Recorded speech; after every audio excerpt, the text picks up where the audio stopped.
Sa bawat panahon may mga tanda. Mga palatandaang nagbubunyag ng katotohanan. Mula sa langit, sa Biblia, at sa panaginip ng tao. Ito ang mga palatandaan ng panahon. Ito na ba? Pagbabalik ng Diyos. May kakaibang pakiramdam sa hangin. Hindi ito basta balita. Hindi ito simpleng trend. Hindi lang ito politika o teknolohiya. Parang may gumagalaw na mas malalim. Parang may nangyayari na hindi nakikita ng mata. Pero nararamdaman ng puso. At ang tanong na unti-unting bumabalik. Ito na ba ang panahon? May mga palatandaan ba ng pagbabalik ng Diyos sa mundo? Sa gitna ng kaguluhan, may paggising. Habang tumataas ang takot, mas marami ang naghahanap ng panalangin. Habang lumalalim ang krisis, mas marami ang nagtatanong tungkol sa Diyos. Kapag ang mundo ay masyadong maingay, ang kaluluwa ay naghahanap ng katahimikan. At minsan, ang kaguluhan ang nagiging simula ng paggising. May mga pusong dati malamig. Walang interes sa pananampalataya. Walang pakialam sa banal. Walang oras para sa Diyos. Pero ngayon, nagtatanong sila. Hindi dahil pinilit. Hindi dahil natakot. Kundi dahil may kulang. At ang kulang na yon ay hindi material. Isa itong palatandaan. Kapag ang puso ay nagsimulang maghanap muli. Sa mahabang panahon, sinubukan ng mundo na maging sapat sa sarili. Kayang-kaya natin. Hindi na natin kailangan ng Diyos. May agham tayo. May sistema tayo. Pero bakit sa kabila ng progreso? Mas marami ang pagod? Mas marami ang anxious? Mas marami ang nagsasabing may walang laman sa loob? Kapag ang tao ay napagod sa sarili niyang sistema, nagsisimula siyang tumingin pataas. May mga lungsod na dating tahimik ang simbahan. Ngayon ay unti-unting napupuno muli. May mga pamilya na dati walang sabayang panalangin. Ngayon ay nagtitipon muli sa hapag. May mga kabataang dati walang interes sa Biblia. Ngayon ay nag-aaral, nagtatanong, naghahanap. Hindi ito ingay. Hindi ito propaganda. Ito ay tahimik na pagbabalik. Mas mabilis ang internet. Mas maiksi ang attention span. Mas instant ang kasiyahan.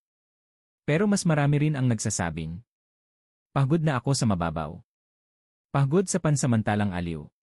Pagod sa imahe. Pagod sa performance. Kapag ang kaluluwa ay napagod sa mababaw, nagsisimula itong maghanap ng lalim. At doon pumapasok ang Diyos.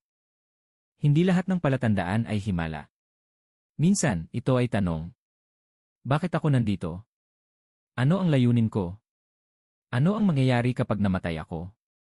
Kapag mas maraming tao ang nagtatanong ng ganitong uri ng tanong, hindi ito aksidente. Ito ay senyales ng espiritual na paggising. May mga himalang hindi headline. Isang pusong nagbago. Isang adik na tumigil. Isang relasyon na naayos. Isang taong nagpatawad. Hindi ito trending. Hindi ito viral. Pero sa langit, ito ay malaking balita.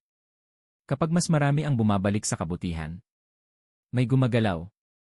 Sa mahabang panahon, maraming sinamba ang mundo. Pera.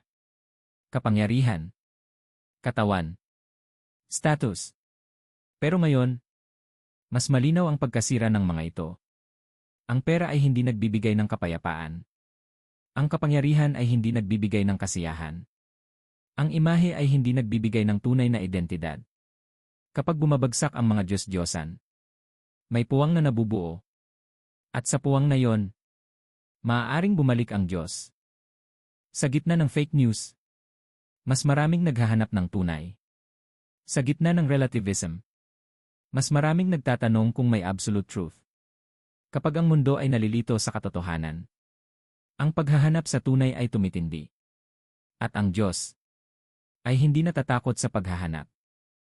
Hindi lahat ng pagbabalik ay dramatic. Minsan ito ay tahimik. Isang taong dati nagdududa, ngayon ay nagbabasa. Isang taong dati galit, ngayon ay nagdarasal. Isang taong dati sugatan, ngayon ay umaasa. Ang pagbabalik ng Diyos sa mundo ay nagsisimula sa pagbabalik ng Diyos sa puso. Sa henerasyong puno ng impormasyon, mas marami ring kabataang naghahanap ng kahulugan. Hindi sapat ang likes. Hindi sapat ang views. Hindi sapat ang validation. May mas malalim silang hinahanap. At kapag ang kabataan ay nagsimulang maghanap ng Diyos, may bagong kabanata ang mundo. May panahon na ang tao ay tumatakbo palayo. Palayo sa simbahan. Palayo sa katotohanan. Palayo sa Diyos. Pero kapag napagod na sa pagtakbo, may sandaling titigil. At sa pagtigil na yon, maririnig muli ang paanyaya. Hindi lahat ng krisis ay parusa. Minsan ito ay paanyaya. Kapag ang mundo ay nayayanig, ang mga pundasyon ay nasusubok. At kapag ang maling pundasyon ay bumagsak, may pagkakataon para sa tunay. Ang krisis ay maaaring maging pintuan. Mas maraming tao ang nagsasalita ng kanilang testimonya. Mas maraming nagkukwento ng pagbabago. Mas maraming umaamin ng pagkukulang. Mas maraming nagbabalik loob. Kapag ang kwento ng Diyos ay muling naririnig sa bibig ng tao, hindi ito aksidente. Ito ay palatandaan. Ang pagbabalik ng Diyos ay hindi simpleng eksena sa langit. Ito ay paghahanda sa lupa. Paghahanda ng puso. Paghahanda ng isip. Paghahanda ng kaluluwa. Hindi ito tungkol sa takot. Ito ay tungkol sa pagiging handa. Mas malinaw ang liwanag kapag madilim. Sa panahong puno ng kaguluhan, mas nakikita ang kabutihan. Sa panahong puno ng kasinungalingan, mas mahalaga ang katotohanan. Sa panahong puno ng galit, mas mahalaga ang pag-ibig. Kapag tumitindi ang dilim, maaaring mas malapit ang liwanag. Sa kabila ng lahat, may pag-asang hindi namamatay. May mga taong hindi sumusuko. May mga pusong patuloy na naniniwala. May mga kaluluwang hindi nawawalan ng pag-asa.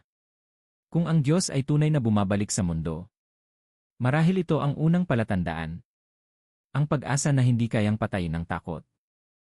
Ang pagbabalik ng Diyos sa mundo ay hindi lang global event. Ito ay personal. Bumabalik ba siya sa puso mo? Nararamdaman mo ba ang paanyaya? Naririnig mo ba ang bulong sa katahimikan? Handa ka bang tumugon? Marahil ang mga palatandaan ay hindi apoy sa langit. Hindi lindol. Hindi headline. Marahil ito ay tahimik na paggising. Tahimik na pagbabalik. Tahimik na pagbabago. At kung totoo ngang may nangyayaring espiritual sa mundo, hindi ito para takutin ka. Ito ay para ihanda ka. Dahil kapag ang Diyos ay gumagalaw muli, hindi niya pinipilit ang puso. Inaanyayahan niya ito. At sa bawat paanyaya, may desisyon. Sa bawat palatandaan, may sagot. Ang tanong ngayon ay hindi, babalik ba ang Diyos? Kundi, kapag kumatok siya, bubuksan mo ba? Huwag palampasin ang mga palatandaan. I-click ang like kung handa kang magbago at maging mas malapit sa Diyos. Mag-comment, handa akong maging ilaw sa mundo at ibahagi ang mensahe sa iba. Share sa kaibigan o pamilya upang sila rin ay mapukaw sa kahalagahan ng paghahanda. At huwag kalimutang subscribe para sa araw-araw na inspirasyon at gabay mula sa Biblia.